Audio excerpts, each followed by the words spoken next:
Good morning, good afternoon, good evening, everyone. Thank you very much for joining with us, Genesis International Limited, as we present Empowering Women Entrepreneurs Amidst COVID-19, Embracing the Challenges and Opportunities.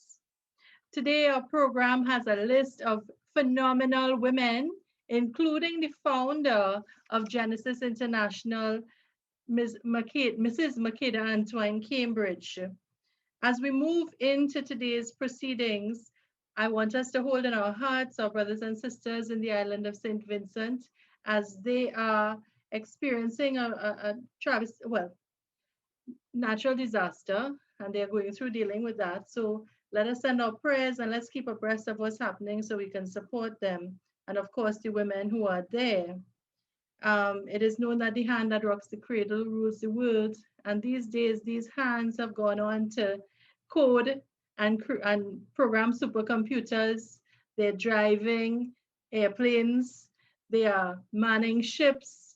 And they're doing so much more. And today we're focusing on what it takes for women to rise in business and become business owners. To bring you greetings at this time, I will now invite Ms. Shona Alexander Benjamin. And Ms. Alexander Benjamin is from one of our sponsors today, the Network of NGOs of Trinidad and Tobago for the Advancement of Women. We will also be hearing from another one of our sponsors, the Women's Institute for Alternative Development, well known as WINAD, and in the person of Ms. Brooke Hadid. And of course, from Genesis International Limited to bring you greetings would be Mrs. Corinne Clark. Good day to all of you who have logged on onto Genesis International Limited's first of our small business transformation webinar series. We are extremely delighted to partner with the network of NGOs for the advancement of women and the Women's Institute for Alternative Development, WINAD. I believe our team is very timely as we navigate in still turbulent and uncertain waters. As women, we are innovative and resilient, that we know.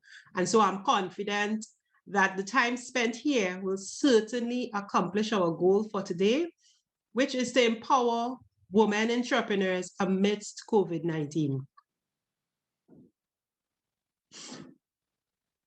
We desire to see our women entrepreneurs embrace the challenges and seek out the opportunities amidst them. Our vision at Genesis International Limited is to financially empower communities and transform small, micro, and medium enterprises into successful ventures. We intend to do this by promoting technology-driven entrepreneurship and inclusion of micro and small enterprises into the digital economy. We face challenges every day. Today, our brothers and sisters from St. Vincent are facing the natural disaster of the volcano, multiple explosions and severe ashfall. I'm in Barbados and we are experiencing the ashfall here as well, and it is severe. Our businesses are closed as we speak. So we know that we face challenges on a domestic scale, national, regional, and global. So the transformation of our world into a global village provides numerous advantages for women entrepreneurs to take advantage in spite of these challenges, yeah? Today, we benefit from one such advantage. Our global village brings to you innovators, forerunners, advocates, and business leaders. We will hear their stories, and I'm sure that it will inspire you to either invest in your dreams or take your dream to another level. The vast network of our CEO attracted a cadre of women here today who are creating history and making significant contributions to their communities, nations, and world.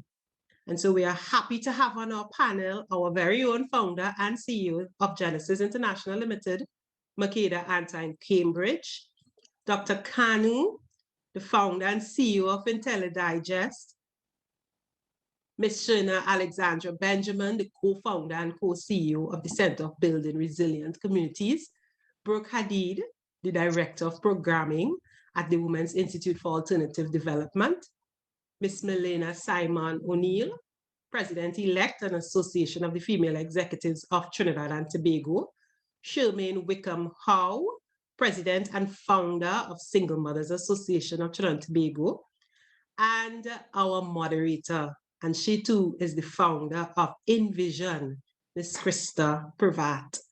On behalf of Mrs. Antoine Cambridge and Genesis International, our team, thank you and welcome. So ensure to get your notebooks because we don't want you to miss anything. All right, welcome everyone. Thank you. Thank you for that very warm welcome, Corinne.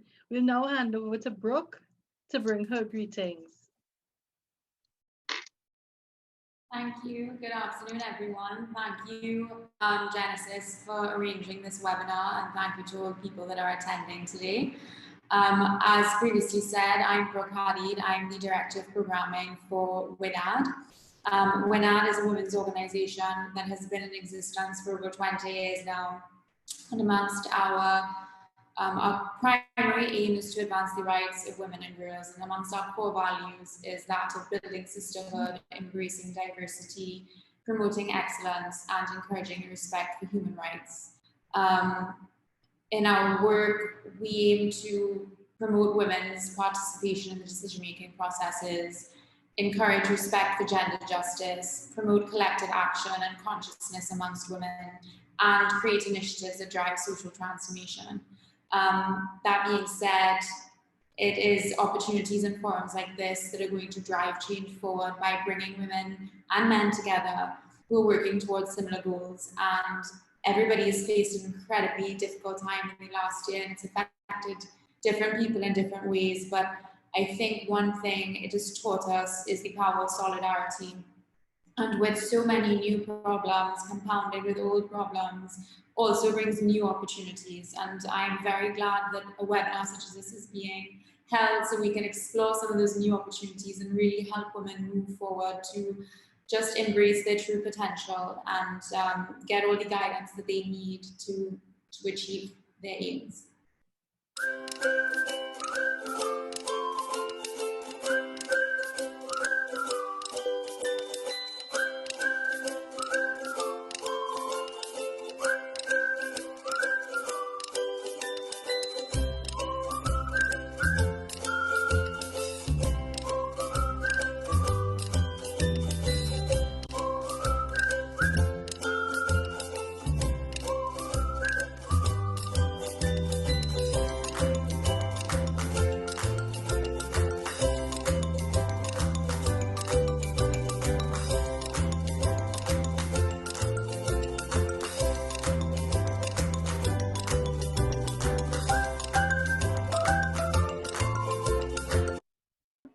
Hello, thank you very much, Krista, for the introduction. So, and my greetings to everyone here today. It's my pleasure to be here and to actually share with you some of my journey, and hopefully that will inspire, you know, us and also stimulate the way we look at entrepreneurship as female, and also how we want to change the challenges we find within the society where we live in.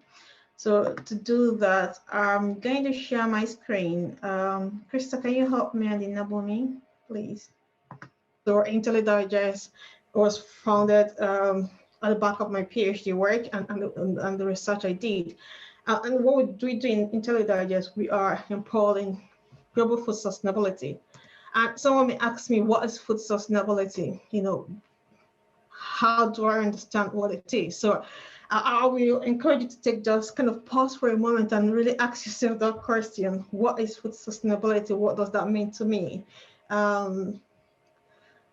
Because at times, you know, we hear a lot of sustainability, you know, can talk about environmental sustainability, economic sustainability. So when you talk about food sustainability, what does it mean? It really encompasses a lot of things. You know, you talk about food insecurity. How do you ensure that everyone's got access to food? What was really important is that during this COVID-19, we felt the impact of the kind of food system we have today, because we found out that we couldn't even have access to the food we need to eat, just because we had a pandemic. And it's quite, I know it's quite challenging for the communities who are currently going through some challenges in your own community in Trinidad and Tobago. But they'll, as human, no matter what you're going through, when it's time to eat food, your body will tell you it is time to eat food and you're hungry. So you need to eat food. So we just need to make the system work, because if we don't make it work for us, then it's going to have huge impact on our society, huge shock each time we have a pandemic or a challenge. And the ultimate thing is that at the end of the day, that is going to affect mostly the poor and the vulnerable in our society. So we need to make sure that we don't have that kind of shock that's got so much impact on the people in our society who don't have the capability to be able to help themselves or sustain themselves through that difficult times. And also, when you talk about food sustainability, we have issues around food waste. We talk about not having enough to feed people, but yet we waste over 1.3 billion tons of food annually. That's huge. That's just completely unacceptable. That when over 800 million people are hungry, over 144 million children under the age of 5 are stunted, we currently wasting over 1.3 billion tons of food. Not only is it having a social impact, it also have economic impact. It also have environmental impact. So it comes to mind that we just need to draw a line between what we're doing now and what we want to see ourselves doing in the future, because we have so much resources that is put into actually producing this food, and those resources are not infinite. So we just need to make sure that we can use this in the most efficient way, so that we leave those resources for our future children to be able to also benefit and enjoy in the future. We don't want to exhaust everything in our own generation. So that's why we need to think about food sustainability and look at food waste and impact. And then when you talk about food sustainability, it may not come to mind the issues we have around our health, obesity, malnutrition. It's already been shown that 1 in 5 people die because of malnutrition. So that is a problem we need to face and address. We need to help ourselves to understand that the food we eat is not just the taste, it's not just the way it looks. It has more to do with our health. It has more to do with our nutrition. So we need to change our mindset around what the value of what we eat, and not just look at the cosmetics value, but actually link it up with our health, our survival. And that will really completely change the way we actually look at food. So very important when we're talking about food sustainability, look at the health aspect of it. So, when we also look at the global challenges we have, food is very central to that, because food sustains us as human. And until we're able to create the right infrastructure to make sure that we have sufficient food, at least that is enough for everybody, then we will have challenges to be able to meet the rest of the UN Sustainable Development Goals. And ultimately, we need to look at 5 key pillars of the UN Sustainable Goals, which is people, planet, prosperity, partnership, and then peace. For us to be able to do all these, we need to make sure that we really, the people need to eat, to think properly, to be able to get into partnership, to be able to do the things they want to do, create, make the sustainable digital community work, and also ultimately bringing the gender equality, because people need to have the right mindset to do the right thing. So ultimately, food is central to everything to our living as human being anyway, and that's central to achieving the UN Sustainable Development Goal. So at Intelli Digest, how do we look at this? How are we trying to address this issue?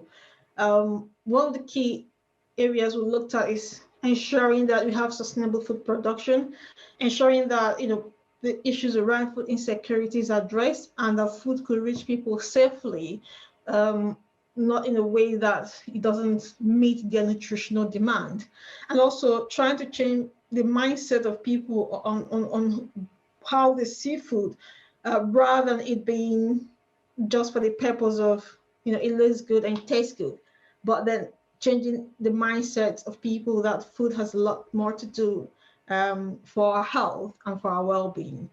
And more importantly for us at Intelli Digest is to make sure that when we set up the systems, it's something that that will be sustained over time. So we ensure that there's a lot of system thinking. Life cycle analysis and continuous improvement is fundamental to really sustaining these decisions and putting these processes in place and sustaining them for the longer term, because it's going to be challenging if we put in a lot of effort to make things work and then we go back again to what we used to do. So it's all about how do we sustain that and make it work for generations to come. And to do that, we're looking into key areas of products. We need to develop technologies, but we know that technology is not the ultimate solution. We're humans and we interact and we also value personal changes in life. So services is really important, being able to engage, being able to understand actually what is the problem and then providing the capacity building to address that problem. Thankfully, this is something that Genesis is doing by engaging with women and creating the opportunity for them to actually rethink the way they do things and hopefully be able to add value to the society they live in. So ultimately for us, we believe in technology. It's got a huge value it could create, but also, capacity building is a very important thing that needs to be delivered. And how are we doing that? Through research. Our research cuts across very cutting edge technologies such as enzyme engineering. We use enzyme biocatalysis in our process. I'm going to talk through some of these technologies, and I'm still going to reference back to some of these technologies I'm going to discuss here. And we use Internet of Things because we have embedded sensors in our systems that communicate with each other and also communicate with people just to make things work and provide convenience for people and also insight. So through these embedded sensors, we're able to generate data, and that data can then be made use of through machine learning and artificial intelligence, so that the units that we produce becomes more intelligent and it really provides added value in terms of the operation of the units. And to ensure that, because we're talking about sustainability here, because we're trying to make the food system more sustainable, it cuts across demonstrating and ensuring that you can actually show that traceability and accountability through the system, so that people can understand if you're talking about recovering sustainable chemicals from food waste, they can understand that, well, this is how the sustainable chemical is produced from this food waste, and this is what it is used to, maybe it's used in hydroponics to grow fruits and vegetables, and this is the fruits and vegetable I'm eating today, and this is how it came about. So that traceability and accountability is something that's really important in our society today, and that helps in also strengthening people's decision making, understanding what they're eating is actually coming from. And when it comes to advanced technologies such as quantum computing, that's going to help us as we get into that, to look at characterization and separation of these materials so that it can have higher value and higher impact in terms of product manufacturing it can be deployed to. So with regards to our training and our consulting services, we have established a global campaign to empower and accelerate food industry sustainability, working with different organizations on a global scale and really engaging with different communities and countries, trying to understand what exactly they're doing and where are the gaps in what they're doing and how that gaps could be addressed but not just addressing it, but monitoring it, establishing indexes to monitor that so that we can actually mitigate that in the most efficient way.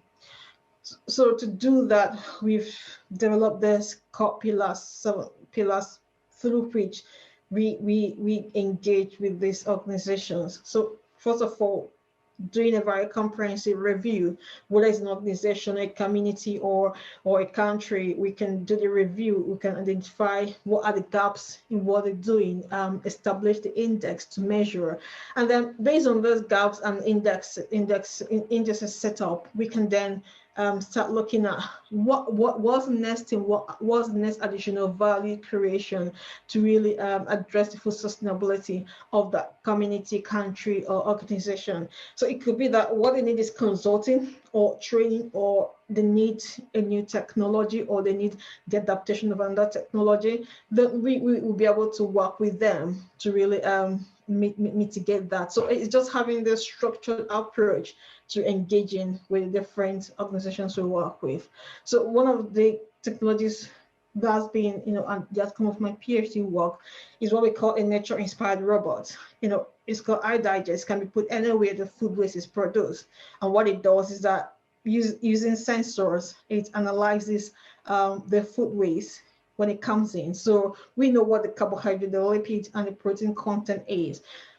It's macerated before the analysis. And then once it's analyzed, that optimizes the enzyme we use in the process. So we break down the food waste, we create the simple molecules. And those simple molecules are purely things like amino acids, fatty acids, sugars, and organic acids. And these can then be recovered and used back into the food system. So this can be used hydroponics in cellular protein, insect farms. There's a lot of engagement in alternative proteins today, but more importantly, the hydroponic sector is going to help us a lot in producing nutrient-dense fruit and vegetables locally. And this is very important because not every community can, based on the weather condition of different places, can continuously produce fruits and vegetables, which is really important for good health. So it's about how do you ensure that we can sustain the production of these fruits and vegetables in a more sustainable way within local communities, and also mainly in urban cities where you don't have access to land masses to grow these fruits and vegetables. So having alternative ways by which you can use something that we could have put in waste and produce nourishing food for the community is really important. And also the ability to also get other organic materials that can be used in different other sectors. We're looking at things like biodegradable solar cells, biodegradable batteries, which can be produced from the trace metals coming out from these processes. So there's a lot we can do, but it's a one step at a time. We'll start with biostimulants for soil, you move into hydroponics, cellular protein, and so many other things we can use the output for. Also, we have the sustainable chemical, which I just talked about, which we'll be selling on our blockchain trading platform, which I just talked about, ensuring that people see that traceability and they can appreciate where what they're using is coming from, and actually show that that comes from something that's very sustainable and renewable. One of the big challenges of food going to waste is also the fact that food goes off quite quickly. So we are also come up with a design of a system that can extend the shelf life of the product in such a way, of the food products, such a way that it doesn't go off quite quickly. And this is going to be having a huge impact on most agri-food production. But we also, like I mentioned before, I talked about the 5 core pillars of the UN Sustainable Development Goal, which has to do with peace, people, prosperity, partnership, and for us to make sure that we have an impact in the different societies we work in, we've decided to set up the companies in the different regions to be independent, so that we can actually help the communities where we're working directly and empower those communities to become more productive by benefiting from the activities of the company within the society. So that's one of the key things that we're very proud of at IntelliDigest, that we can establish such a kind of structure that will hopefully change the way people do business in the future,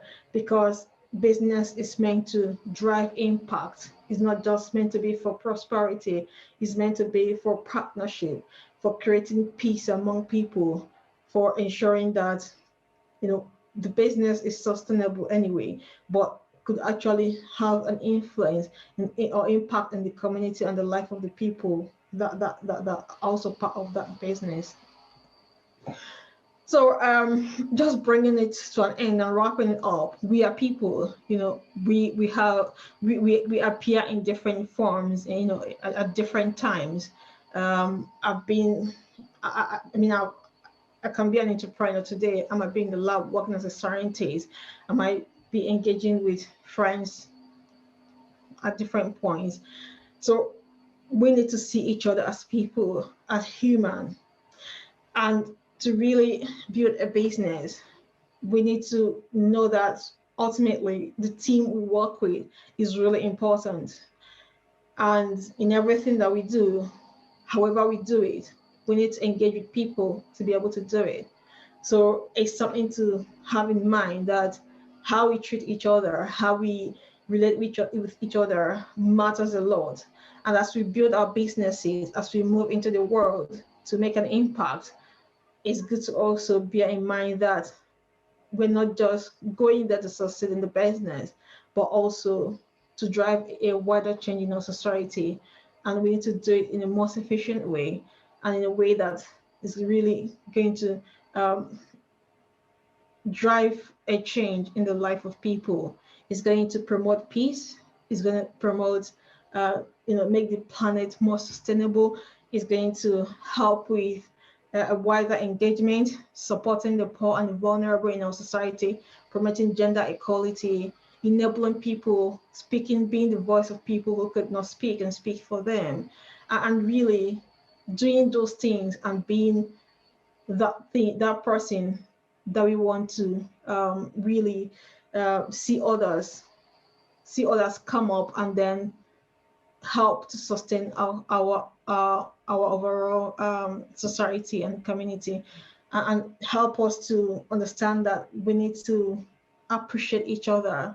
And every time we look at each other and we relate with each other, we value the human in that person that we engage with. We value the fact that those people or whoever we're engaging with has got something special in them, and we can help them to shine. We can help them to bring out that better part of them, that they can be the best of who they want to be.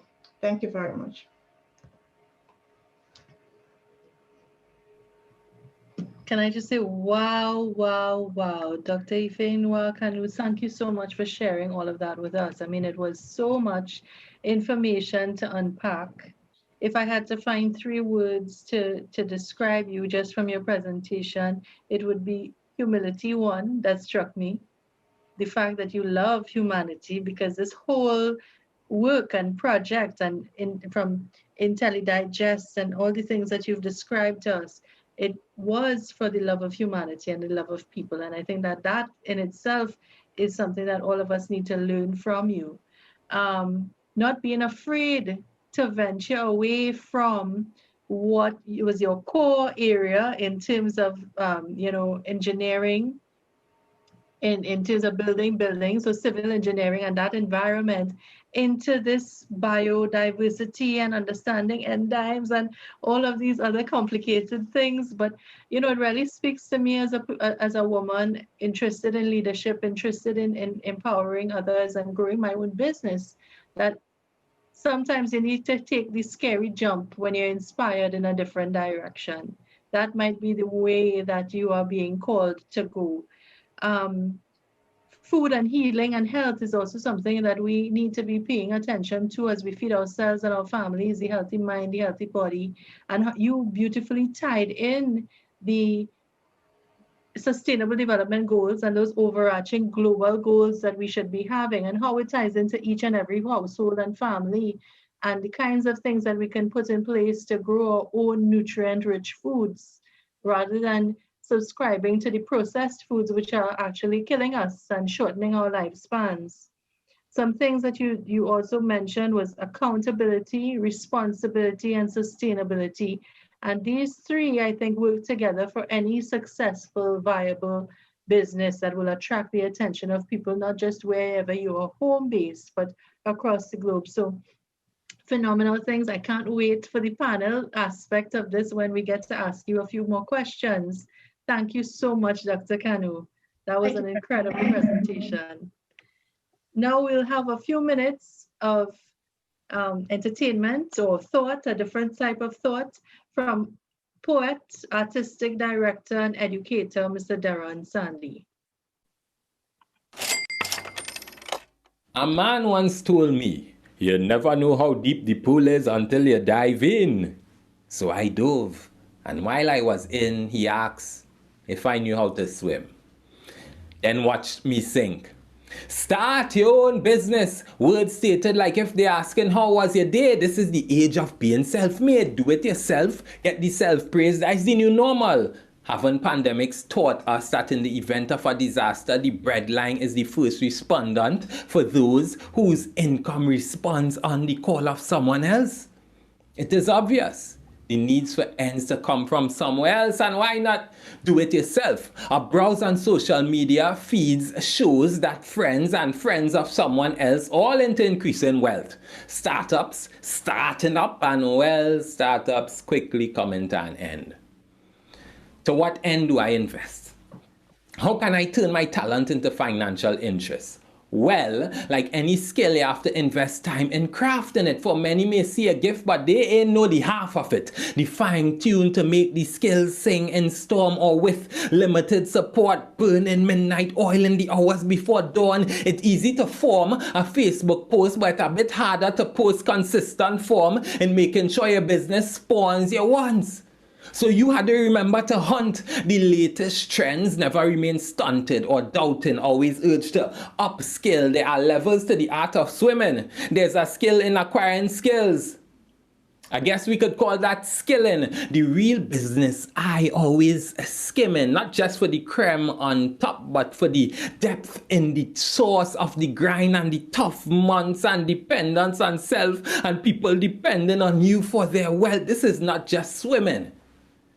This is carpentry at its best. An entrepreneur is a boat builder, a Noah in the face of laughter, a Jesus in the midst of all the followers, yet still having to stay on course. An entrepreneur is more than a boss. That is a leader, a Joseph who dreams and then sees the 7 years of prosperity after the heater. Visionary soul, they are marching to her own beat of pounding numbers and avoiding slumber and absorbing blunders as bundles of lessons, still accepting that owning your own thing is a blessing. It is a walk away from the common course of living, a real escape. It is intellectual mountains and plains. Now that is real estate.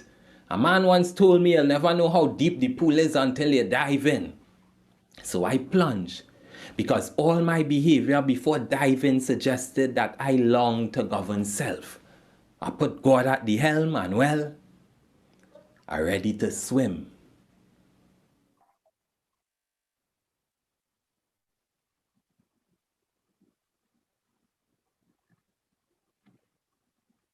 And I think that Darren did a little more than just recite a poem for us. He kind of hit to the crux of what we're here for today, embracing the challenges and opportunities amidst COVID-19. And we're here to empower women entrepreneurs. And we're going a little further because we have a list of persons here today to share ideas, to share their experiences with us in the persons of Ms. Brooke Hadid, who brought us greetings earlier on, and she is from the Women's Institute for Alternative Development, WINAD. We have Mrs. Makeda Antoine Cambridge, the founder of Genesis, and our host today, of course. We have Mrs. Corinne Clark, also from Genesis International Limited. We have from AFET, Mrs. Melina Simon O'Neill. From the Single Mothers Association of Trinidad and Tobago, Mrs. Shermaine Wickham Howe. And of course, you heard the excellent presentation from our chief guest, Dr. Ifeinwa Kanu. So I'll move on now to a few questions for our panel. If you ladies are ready, if you had your water and your tea and you're settled into your seats now. Let me begin with Afet and Melina and her lovely smile. Hi, Melina. Welcome to the panel. Good afternoon, my dear, and thanks so much for having us here with you this afternoon, Krista. Thank you very, very much. We had some 1-minute bios. Maria, are we in a position? Is the technology helping us with the 1-minute bios for our panel? Yes, we're ready. Okay, great. So, Shemaine, I see you. Shona, you are here. So before we begin our panel discussion, Shona, I will invite you to bring your greetings, which you didn't get a chance to do early on.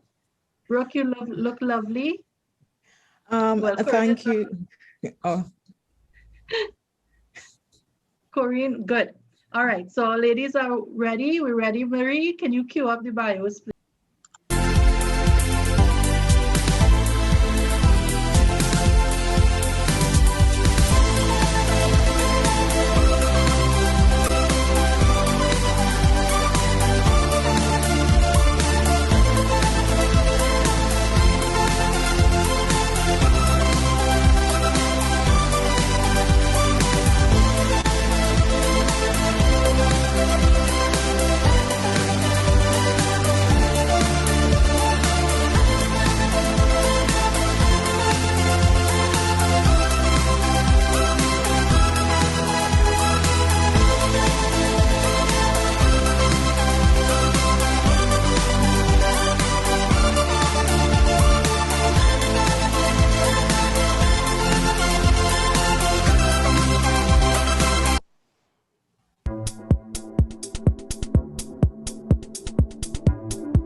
very, very much, Marie. And you would realize, just like me, that we have a panel full of accomplished, highly educated women who have gorgeous smiles. That's something all of them share in common.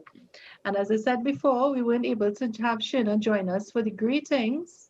So, Mrs. Shuna Benjamin, let me invite you to introduce yourself to us and bring your greetings before we begin the panel session. Good afternoon, everyone. My apologies, as in this age of technology, internet went here for a while due to a broken line, which was repaired. However, I'm here and I bring greetings from the network of NGOs of Trinidad and Tobago for the advancement of women. Thank you very much. And we're so happy that technology allowed us to connect after all. And of course, all those guys and ladies behind the scenes who made the connection possible. So as we have you on the spot, Shuna, tell us a little bit about yourself, about your organization. I think I'm muted just now. Oh, no, we're hearing you. Okay. Yeah. The network of NGOs has been in operation since 1984, and some may call it one of the oldest network umbrellas that facilitate the process of social transformation, focusing on activities of improving women's lives and leadership, concentrating on that leadership aspect of women within the community and also within the political spheres. And we do so with not having any political allegiances, but with the value that we need, and it is necessary that more women are involved in leadership positions and be given seats at the table at all levels in society. We do various types of advocacy and lobbying and have been doing so for many years. The national gender policy, what the employment areas look like for women and women in labor. We look also at the Domestic Violence Act. We were one of the organizations championing together with the Hindu Women's Organization for the increase of the age of children when they can make that consent for marriage. So being a member together with WINAD for the coalition against child marriage in Trinidad and Tobago. And that basically showed how coming together we can make things happen, because the bill is passed and child marriage has been outlawed. Other areas that the network has been involved in is working with young women for leadership across all social sectors, and also ensuring again that violence against women is prevented and eradicated. So in a nutshell, that's some of the many things that the network is doing. And I must bring this to the fore is that the network has launched its champion project of counting the economic cost of violence against women in Trinidad and Tobago, and what that will look in terms of costing the state, costing the medical institutions, costing education, costing entrepreneurs, costing the job market, costing health, what that would look like, an estimated cost of violence against women. So that's it. Thank you. As we think about women and women in the workplace and the roles that women play in the world, it's interesting that we still have to have a conversation about inclusion, about having a place and a space at the table to be part of decision making and discussions, as well as having conversations about protecting women from violence and lobbying against child marriage and all of that. So really, we have so many other factors that are keeping women away from being entrepreneurs. Tammy, as you lobby for change in this world, what are some advice that you would give us for empowering others to transform this change in our community? I think I would start with understanding the population that you're targeting. We often speak about women leadership and women being entrepreneurs. Who are we talking to? which population are we talking to? Because as I call myself a grassroots advocate, being on the ground, the women who are on the ground, the women who are uneducated, the women who still face multiple barriers due to various intersections that converge to act as barriers for their advancement. Are we speaking to them when we are speaking about women in leadership and women being entrepreneurs? Or are we speaking to women who have made it to some extent, but still have challenges in their progress towards moving further up in that upward mobility on that entrepreneurship spectrum? So I always begin with understanding who our population is, who are we speaking to, who is, and do a reflection of who is not at the table. Who have we not been including in our conversations? Who have we not been listening to? Not just hearing, but listening. Who are we not understanding their context and the barriers? Because we speak about free education in Trinidad and Tobago, but the education is still not free for many, because you have women who have a desire to be educated, but they may not be able to have the financial resources to get from point A to point B to that educational institution. And then you have persons may make a statement like, oh, we have free education, yet still we have this XY amount of women who are not educated. Well, the question should be, what are the factors that are hindering these women from not being educated? And then to start changing the conversation to be very inclusive, be one that reinstores humanity for social change at all levels within those conversations. So I always start with understanding who I am speaking to and why I'm speaking to that particular population of people. Wow, that is a pearl of wisdom. Who are we speaking to? And who is not at the table? And why are they not there? Some really important questions to ask. Thank you so much for starting us off, Shina. I now move to Melina.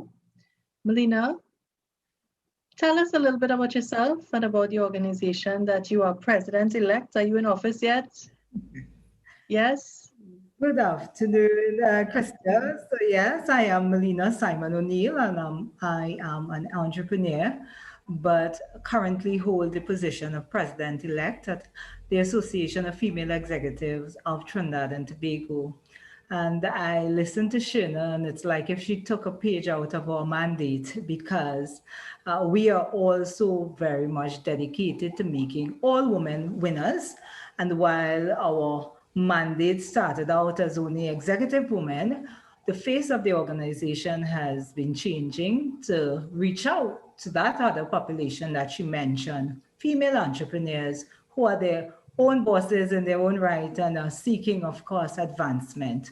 And so through our work, we have our youth outreach program, we have our youth mentorship program, or youth arm as well, and quite a few other initiatives which are all aimed to empower women to develop leadership skills and all the other attendant skills to make them successful in this current environment that we find ourselves in. Yeah, so that's me.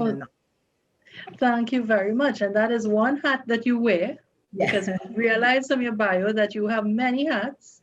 And tell us a little bit about your business, because you are, among many things, I noticed at the end, an event management professional. Yes, so for the last 20 years, I've had the privilege of leading an organization, Emerald Designs and Event Services, which is an event management company serving brides primarily, but we also do quite a bit of corporate events where we provide event solutions to make the process as simple and stress-free and rewarding as it can possibly be.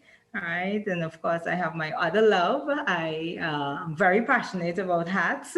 So in 2015, I would have launched another company, just supplying hats and beautiful gowns and all the pretty things that women need to, look and feel their best, because once you step out looking good, you have that confidence, I think, to conquer the world. And so that's where I am at this time. And of course, the work of AFET allows a platform for me as an individual and as a young woman to contribute, to use my skills to empower others, the young girls, especially in our youth mentorship or reach mentorship program, and other women, female entrepreneurs, young ones who are coming up and who need the support.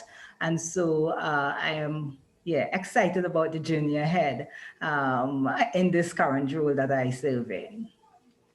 Fantastic. Thank you very, very much, Melina. Brooke, let me jump to you. I was telling you a little bit in terms of knowing WINAD and knowing the acronym WINAD and being fascinated by that word alternative in terms of alternative development. So tell us a little bit about WINAD, about your work at that institution and the kind of engagement you have with our communities. So I actually was first being part of WINAD probably about 6 years ago now. While I was at university, I volunteered there during my summer vacation, and I became part of the board of directors last year in September. WINAD seeks to get to the very heart of the problems that are facing women, but not always those that may receive the most attention. So for example, just to kind of give a brief overview of the type of initiatives and work that WINAD has undertaken in the past, a great focus on the elimination of gun violence, really locating the various places where women fit into the global arms trade and how it affects their lives. Shirna spoke earlier about really knowing your target group, and that's one thing that WINAD has definitely focused on in its time is really doing that research and listening to women's voices, especially those within vulnerable communities and the work that they do in those communities and how they're affected by the problems in those communities.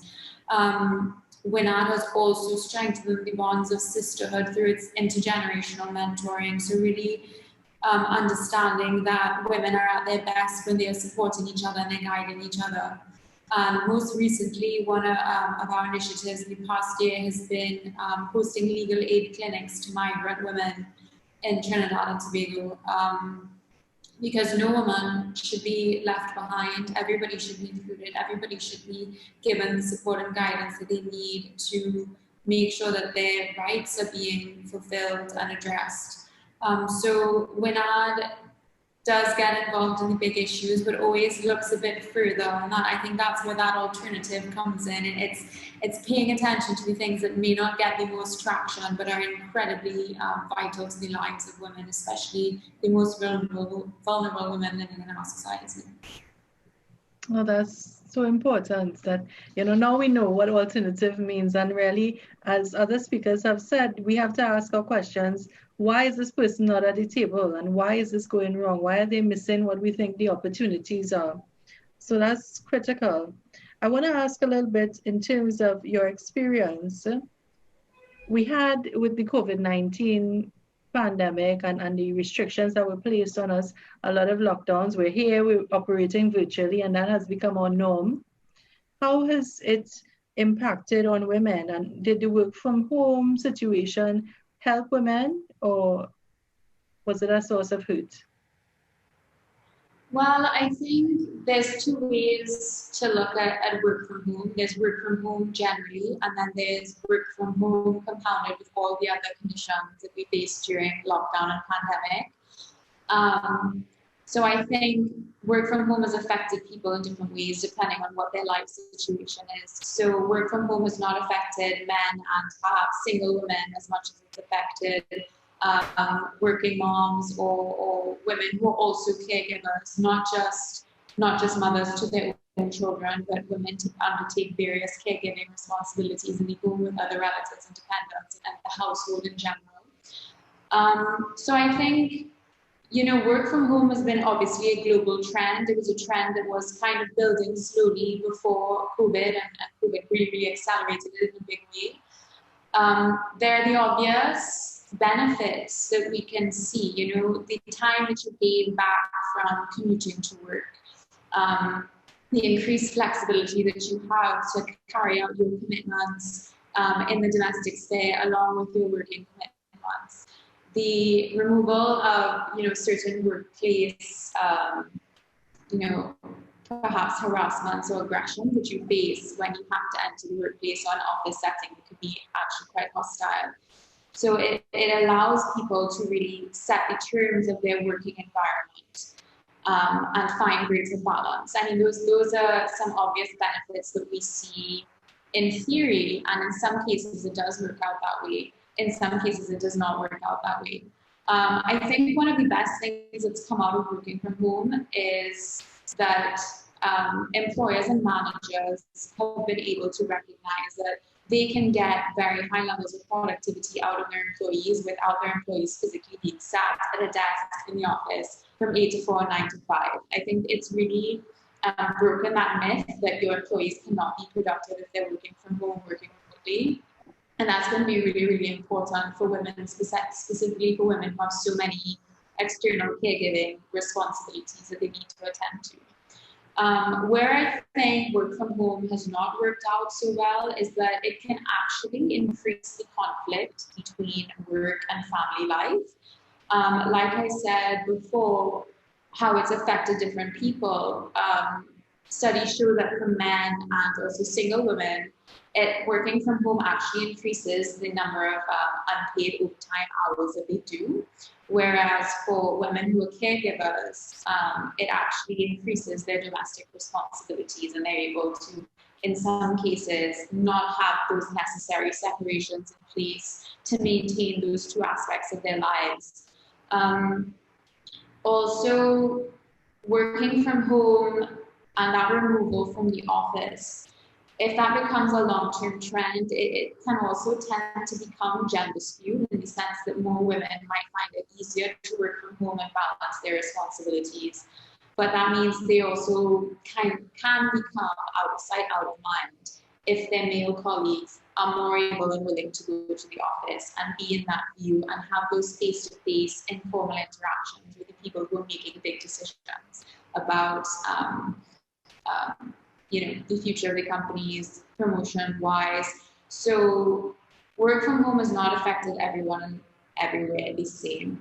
I think, aside from the general trend of work from home, working from home during a pandemic, compounded with school closure and homeschooling, has been one of the most difficult things facing working mothers in this last year. I mean, it's not just that you work from home and your kids still go to school, it's that you're working from home and the office and the home have now become a shared space and in conflict, and you're not just doing your job, you're also supervising and in some cases teaching your children. And that is an incredible burden. It really is a burden for so many parents to manage. So I think that hopefully that phenomenon and that burden will gradually be relieved as we move out of pandemic conditions and children can move back into school, so that those separations those necessary separations can be put back into place. So there's obviously no one answer about is work from home good, is work from home bad. It works different for different people, but I think one of the best things that's come out of it is that realizing that flexibility does not decrease productivity. And that's really important for businesses and employees to understand. Absolutely. Coming from a little techie background myself, I was always advocating for the opportunity to monitor productivity, to look at the outputs that people have. And you can do that virtually. Do I really care if you're at a beach somewhere? Once I get my work done as an employer, that should be my primary concern, And of course, for women, we have all, as you said, as caregivers, whether it's for our parents, whether it's for our children or someone else, we are always placed at the front of that caregiving role. And I'm so happy today we have Shemaine with us. Shemaine from the Single Mothers Association of Trinidad and Tobago. And Shemaine, let us hear a little bit about yourself and about your organization. And of course, give us some thoughts in terms of how COVID has been impacting members of your organization and women generally. Pleasant good afternoon to all you wonderful, powerful ladies on this webinar this afternoon. and it's my pleasure to be here. So my name is Shemaine Wickham Howe, Ms. And I have the honor to represent the Single Mothers Association of Trinidad and Tobago. I am also the president and founder of the association. This SMAT was the acronym for the Single Mothers Association is SMAT, S-M-A-T-T. SMAT was founded 9 years ago when our directors discovered an avenue to contribute meaningfully to the overall well-being of our individual communities, specifically through the empowerment of single mothers. The association was officially registered on April 28, 2017. So on the 28th of April, we'll be exactly 9 years old. And since then, we have been doing our groundwork, trying to facilitate and be the connecting factor between mothers and the help that they may need and cannot acquire on their own because of many, many, many different reasons. And sorry, you asked me about myself firstly, but I dived into the single mothers immediately. I'm very sorry. That just tells us how integrated you are into the work of the association. Go ahead. Thank you, thank you. So I'm a single mother. I have two beautiful boys. One is 24 years old and the other is 9 years old. And we're two separate persons. So it didn't happen by chance, by my being. Being a single mother is not something I planned for. My dream as a little girl was to be married and have two children and live with my husband in an upstairs house. That was my dream. You know, they had those games a long time laboratory, and some of you may know that game. But I always used to try and jump for being married, having an upstairs house, and having just two children. I will always jump and stop the rope when it reaches to that particular thing, because that was my heart's desire. And then life happened. So life happened and we can't plan life, and it didn't go that way for me. So now I am an official single mother because my younger son, his father passed away about 5 years now. So it have no if, but, nor maybe. I am a single parent for all eternity because of the fact that he is no longer with us. And that's my truth. But we have lots and lots of women that have similar stories as mine. And we have, myself and my directors I have found some really powerful persons to collaborate with me on my venture with working with the single mothers of Trinidad and Tobago. And I have utmost respect for them. And they too have the similar passion as myself. So we have formed this association to help these women to empower them, that's the right word, to empower them to betterment so they can provide for their children. It is the Single Mothers Association, but my personal passion behind it is for the betterment of the children, so we can, in the end, have a better society, because family is the base, the foundation of life on earth in Trinidad and by extension the world. And when the family is broken or one-sided, we will always endure problems. The type of problems we are seeing now, it's basically because the family has been broken because of many different situations. And I believe that if our nation, if each nation focuses on rebuilding or propping up the families, then we could go forward with some sort of betterment. And that's just a few words about me and about the association. Thank you very much. You know, Brooke and others have been speaking about the impact of COVID. I was asking Brooke specifically about how the work from home has affected women, and she was talking about the multiple roles and the challenge that it has been. Have you, from your seat at Single Mothers Association, seen this impacting women who belong to your organization or otherwise, in terms of losing their jobs, for instance, and even how has it been for mothers coping with having no childcare or other support for caring for children during this time? Well, even before the pandemic, it was already tough for single mothers. It may sound like just a cry, you know, and some people in society would what's the right word? They would not victimize, but I can't find the right word right now. But a lot of persons in society would stigmatize, that's the right word. Stigmatize single mothers as, who sent you to make all these children? Why you don't stop? And all these different comments when they hear of a single mother. A lot of times, single mothers don't plan to be single. And it happens, life happens, as I was just explaining about myself. And since before the pandemic, we have had issues, major issues to deal with via working and our children, taking care of them. Some mothers have one child, some have two children, some have up to 6 and 7 children. Some, no fault of their own. I know of a particular mother or some of my mothers, they were married and they had 5 children or 6 children. And on the 7th child, the husband would leave and go with someone else. So they would end up being a single mother with 7 children. And the persons that stigmatize us would hear of a mother with 7 children and go like, wow, she couldn't stop, and things like that. So that's one thing that we had to deal with, plus finding food for these 7 children, or our children on the whole, providing shelter, because some of our mothers pay rent, have to find the rent every month. And those were trials we were facing before the pandemic. Then the pandemic hits in a worldwide devastating manner. And now the single mothers that actually working, not the self-employed ones, the ones that actually have a job, have nothing, no safety net in place for them or us, because myself included. Picture this, a scenario.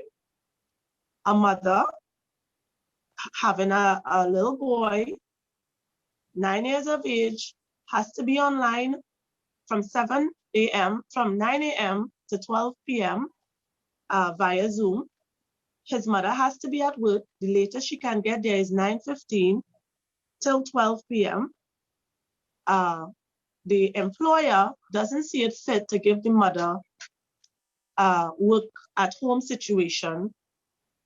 They don't want to allow the mother to have a work at home situation so she can supervise her child and still maintain collecting a salary. So she has to be at work, the child has to be online. No safety net, no family members that could actually help the child to be supervised or assist him in his schooling. And she's on her way to work, barely have gas to put in her car, and cannot stop to even put some gas because she has to make it to work by 9:15, else she will be sent home by the gate when she gets to her job. So picture that scenario. That is an exact situation that I am in. And I am aware of a lot of mothers that is going through the very same thing. Some of them have left their jobs, so they have no physical income.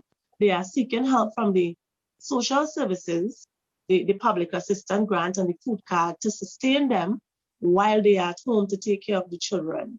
And these are just some of the cases that we endure. And then there is nothing that is in place. The government claims that there is something in place. They advise to put something in place, but a lot of us have to deal with situations like that. And it's a horrifying story because most recently we had 2 cases where they arrested mothers in Tobago for abandonment, child cruelty and abandonment, and charged them at least $25,000 per child for leaving their children at home alone and unsupervised. So what are we to do in a crisis situation like this? And no safety net available to us. Charmaine, you have given us a whole topic for a different webinar because this is such a serious concern for us. You know, I'm so tempted to throw a myriad, and I see the expressions on the panelists' faces that, yes, you've painted a clear picture. And I think all of us who are mothers, who are aunts, who are caregivers understand that we are required to really and truly be superwomen, to really be at the place where we need to be on time, to be better than other people who are there. If you take a day off, you're under question and scrutiny. And you know, with job loss and all of that, it really is a challenging time for women. So thank you for shedding light on that situation, for sharing that experience, for speaking your truth to us. And you know, you represent so many other women who we really need to have compassion for and find ways to solve this issue, because we can't have that voice not making decisions, not at the table, not sharing. I'm moving on now to someone we met earlier, Corinne Clark. And Corinne, of course, is a director of Genesis International Limited. But Corinne, we saw that you have 20 plus years in the finance area. So share with us a little bit about Corinne, the finance manager, the savant of the financial world.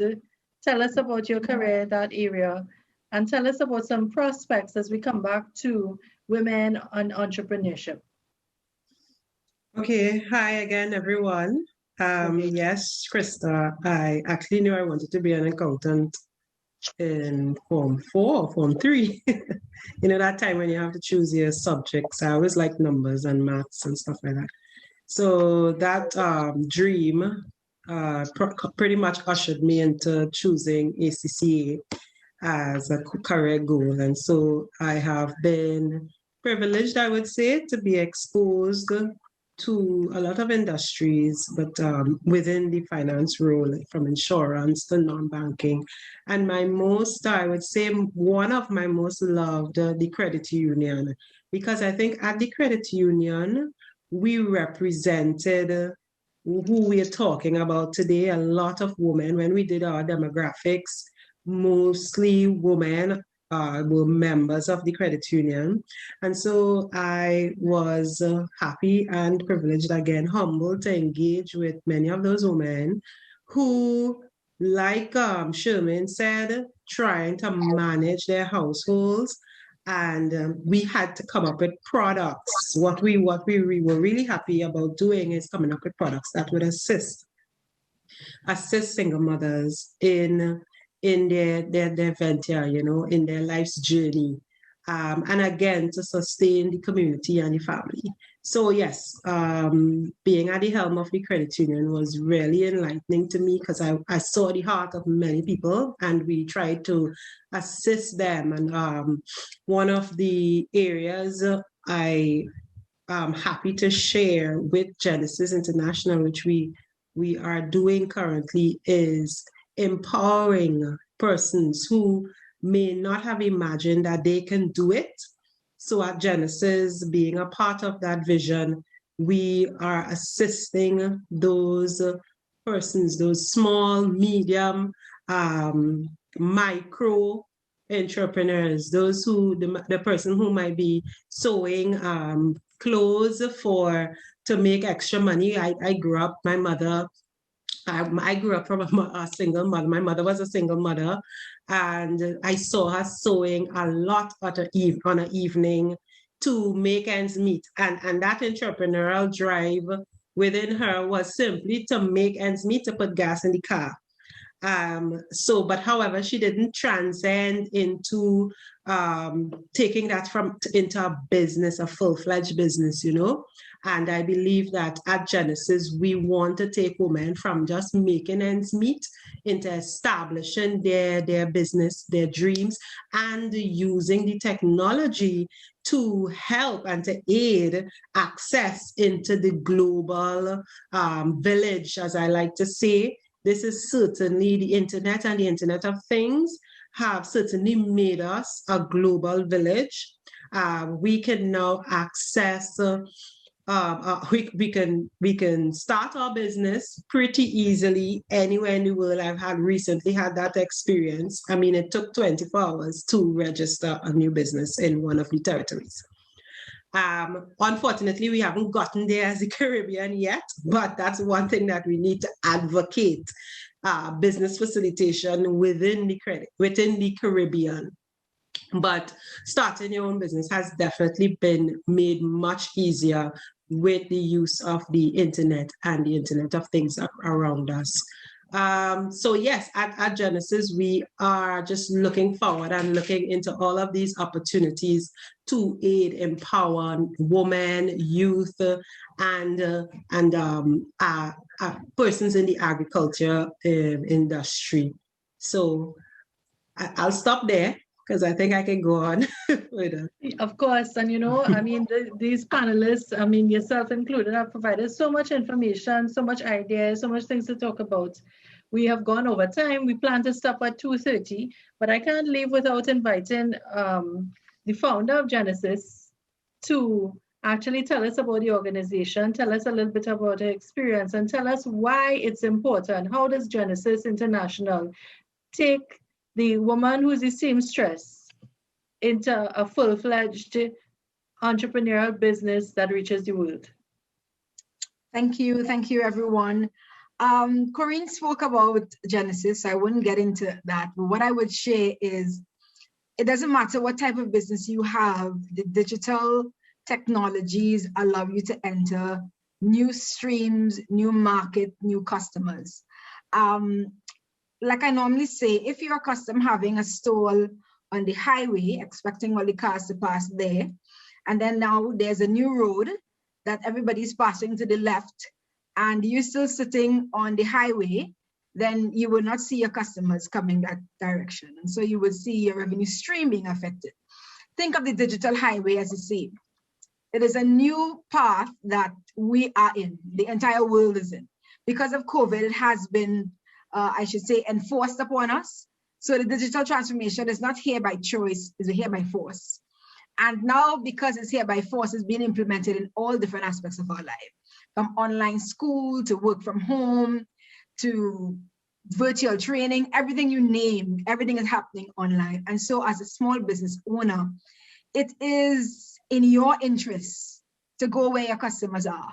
If they are on this digital highway, you need to find out how do you expose yourself. And if you're a seamstress, something as simple as taking photos of your work and having it demonstrated on Instagram, on Facebook, or sharing via WhatsApp, what is the price, where can they get it, your contact information, something as easy as that is going to allow you to access a new market.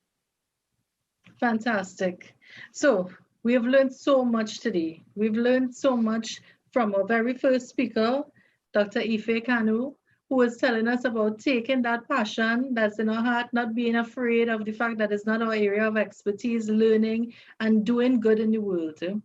We heard from Shona and the need to support women, the need to get at the women who we are not seeing, not only those who are in the shining light, but those who are not seen, and how can we help them? We've heard from Afet about their work. We've also heard that, Melina was talking about her business, and in the events business, we know that it's a serious time where events are so hard to come by and so strategic you need to be if you're having anything like that. And she has also started a new business. And the ladies from Genesis have told us about going digital, about transforming how you do things, just like how we are doing today, the new normal being virtual, so you can reach audiences around the world. Thank you again to Brooke from WINAD. Brooke had shared some ideas about the realities on the ground of women everywhere and the need for compassion as we search for ways to help all women, especially the ones who are not as privileged as we are, to be able to have the opportunities of employment and of being our own boss. And how can we help a sister up, literally? And of course, Shemaine posing some questions to us in terms of, again, how we can reach out to single mothers, how we can reach out to mothers in general and caregivers among us so that we can make this world a better place. This has been Empowering Women Entrepreneurs Amidst COVID-19, Embracing the Challenges and Opportunities, that has been presented to you by Genesis International Limited. And I'll ask Marie to share the contact details for Genesis International in the programming, and she'll also share with us a poll for information that we'd like to have. We'd like to share as well our thank yous to Ms. Shona Alexander Benjamin, Ms. Brooke Hadid, Ms. Corinne Clark, Mrs. Melina Simon O'Neill, and of course our featured guest, Dr. Ifeinwa Kanu, and of course all of you who joined in with us today to be a part of this discussion and to support the work of Genesis International Limited. I have been your moderator, Krista Privat. Thank you for the privilege of being with you for this time. Enjoy the rest of your day. Good afternoon, ladies. Apologies for all the network problems. I know I can't take full responsibility. It is what it is. Sometimes technology works, sometimes it doesn't. I know some people had problems logging on. Two of my sisters have been WhatsApping me back and forth. They have not been able to get on for the US. We're not sure what happened today. It seems that you should have received a confirmation email that would have allowed you, but that didn't seem to work for everybody. We may need to send a request to Zoom. But we do want to thank you for attending, and for those who have been attending and listening very closely. We have two questions that we're going to put in the chat box, and we want the first two questions to winners and the prizes you will receive, because as a woman entrepreneur, we're hoping that you have a business or at least have an idea that you want to focus on. And if you get the questions correct, we can either create for you a social media platform, whether it's a Facebook page for your business, an Instagram page, a Twitter account, or if you have that already and you need some help how to put up the right content, the right images, creating the right artwork, we can also help you with at least 2 weeks. So we have two questions that we want to ask. Marie will put it into the chat, and whoever answers the first will be the winner. I think it went to all panelists, so I think that okay. It has to go to the everyone. Question needs to go to everybody. Marie, send it to everybody. I will read it, but whoever answers first gets the prize. Which organization hosts legal aid clinics for migrant women? Okay, so no panelists allowed to answer. So we will give it to Tracy Ann King. So we know Charmaine answered first, but she's a host, she's a co-sponsor. So she can't qualify for the prize. So Tracy Ann King will get the first prize. It is WINAD, Women's Institute for Alternative Development. They do host free legal aid clinics for migrant women. And the second question is, Marie, put the second question out. I will read it. How much was a single mother, no panelists, how much was a single mother charged for abandonment? Wow, that was quick. Yes. Okay, so we have Crystal Regis. So we have two winners, Crystal Regis and Tracy what?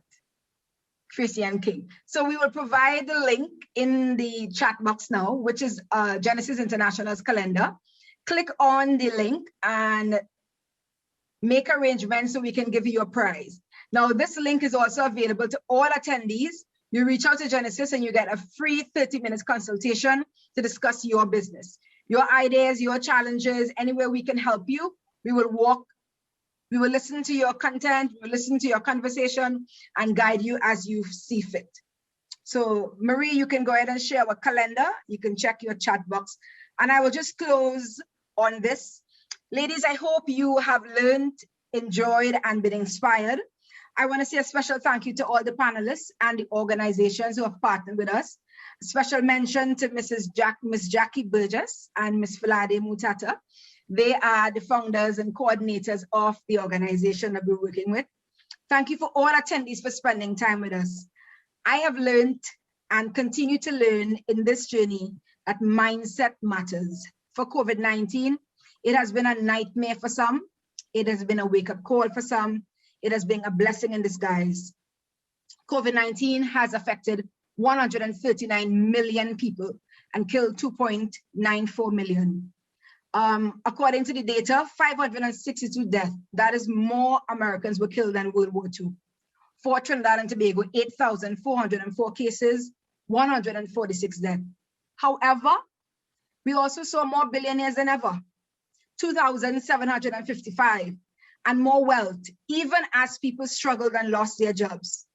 We have been battling with increased gender-based violence, loss of jobs, work from home. Gender-based violence is now being called the pandemic in a pandemic. At a time when women and girls should feel safe, their home has become a space and a place of risk, violence, and possible death.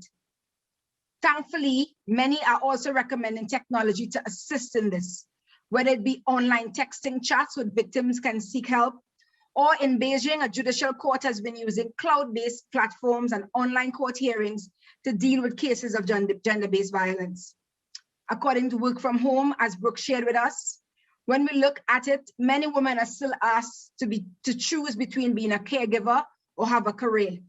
So much so that the recession is being called a she-cession.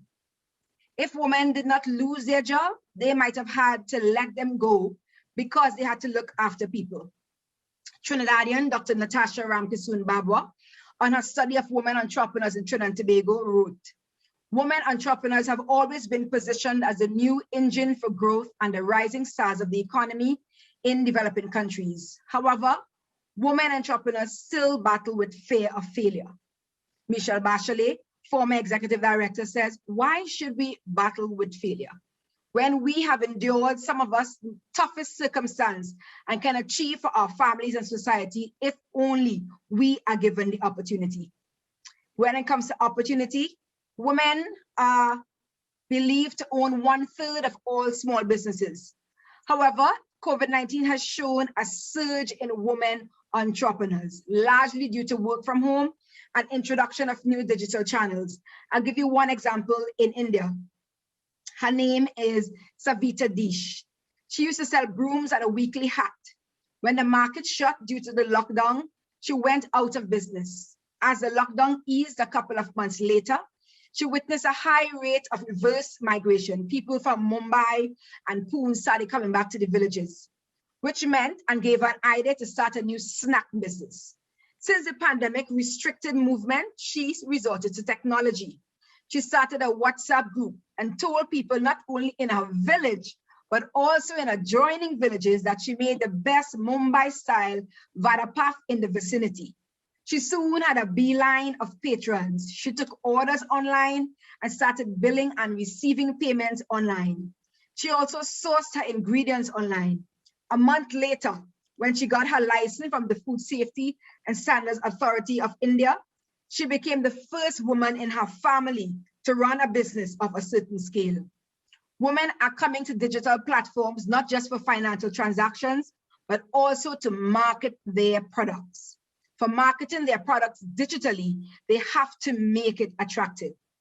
COVID-19 may be permanently altering the way we work. Because of work from home and business travel being restricted, it remains to be seen if and how female entrepreneurs will bounce back. However, the landscape has always been challenging for us. Women are accustomed to facing increased challenges when they launch a business venture. We at Genesis International Limited can help your small business grow by bringing it into the digital economy.